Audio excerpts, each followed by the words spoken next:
tutorial is to teach the dog to jump from the floor into the vehicle with minimal hesitation. The second section then covers teaching the dog to relax in the vehicle while it's still stationary. This is an example training plan, so you may need to adapt it to suit your dog. Step 1 focuses on approaching the vehicle, so if you've already covered part 1 step training, you can go straight to step 2.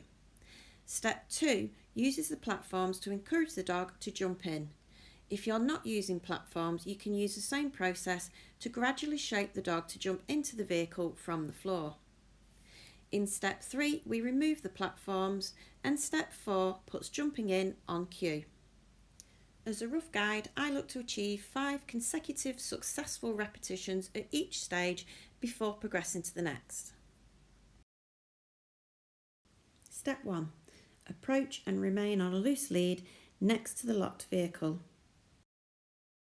Practice loose lead work with a really high rate of reinforcement on the drive with no vehicles parked on it. Then repeat that with the vehicle on the drive, so practice walking towards it, away from it and around it. And then practice walking towards the boot or the door dependent on your chosen travel position.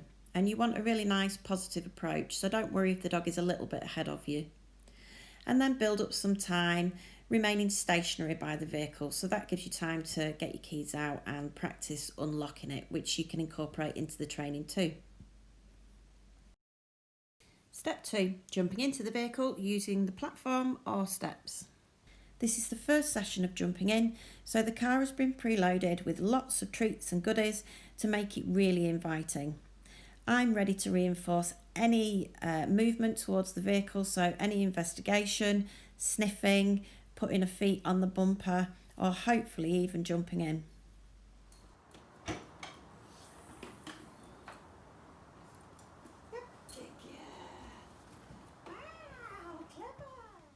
She has a brief investigation and then quickly decides to jump into the vehicle.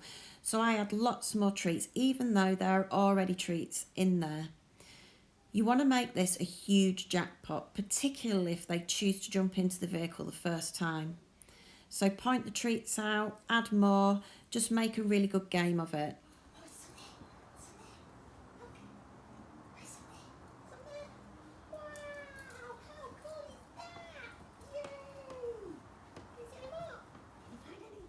Once they finish eating their treats, you can use your release cue and then encourage them out again.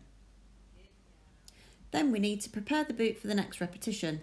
So I pop her out of the way and preload the car with treats, close the boot and repeat the process. As Isla consistently jumped into the vehicle from the start, I was able to skip the section where we reinforce for putting the front feet on the bumper. After 5 consecutive successful repetitions of Isla jumping into the preloaded vehicle, I repeat the process but without putting treats in the boot first. As soon as she does jump in, however, I still reinforce with the same quantity and quality as before. Otherwise, she may learn that it pays better to only jump into the vehicle when she can see food first.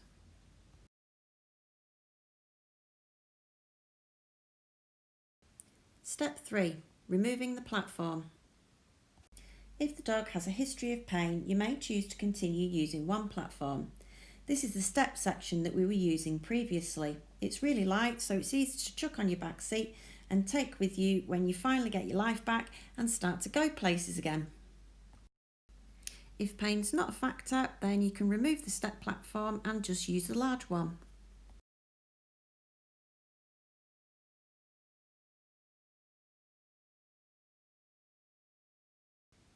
Then we remove both platforms, and don't forget, if your platform was doubling as a safety signal, then you need to place some rubber matting down, ideally the same as the platform, on the floor, so that is now your new safety signal. As you can see, Isla is still desperate to get in, and at this stage you wouldn't know she'd ever had an issue.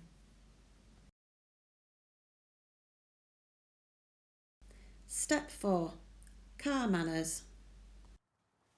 If the dog is jumping into the vehicle with enthusiasm, as my dog is, it's worth adding some control around jumping in.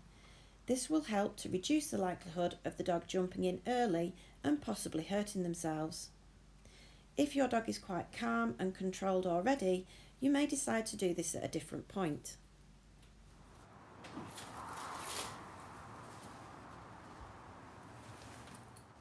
The goal is for the dog to remain stationary, so either in a sit or a stand. I choose a sit, by the handler's side on a loose lead while the boot is opened and closed.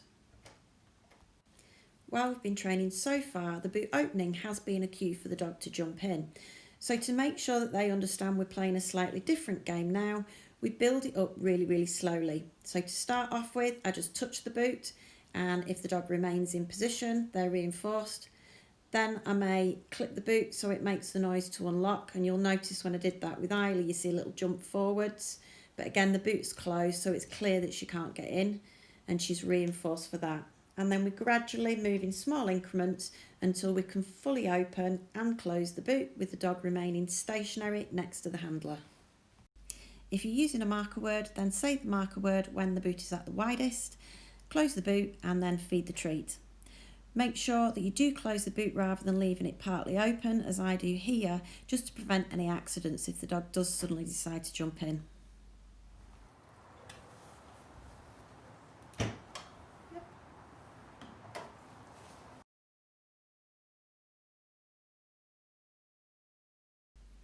Once you're able to fully open the boot, repeat the same process for closing it, but you'll probably find that'll go a lot quicker. Once the dog is remaining stationary while you open and close the boot, you can use your release cue to then cue them to jump into and out of the vehicle. I feed loads of treats when Isla is waiting, and that's because I want to add more value to that behaviour because she's so keen. If your dog's not quite as keen, then you may feed less treats when the dog is waiting and more treats when they're actually in the vehicle. If they do jump in before cued, then call them out and reinforce them a few times for waiting before either closing the boot or asking them to jump in.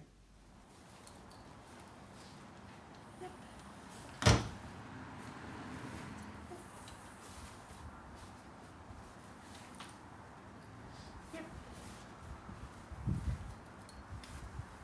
Okay. Good girl.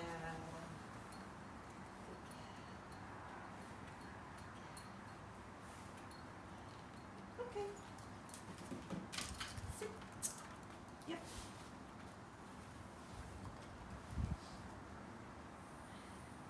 Yep. Next, we look at building duration in the vehicle while stationary.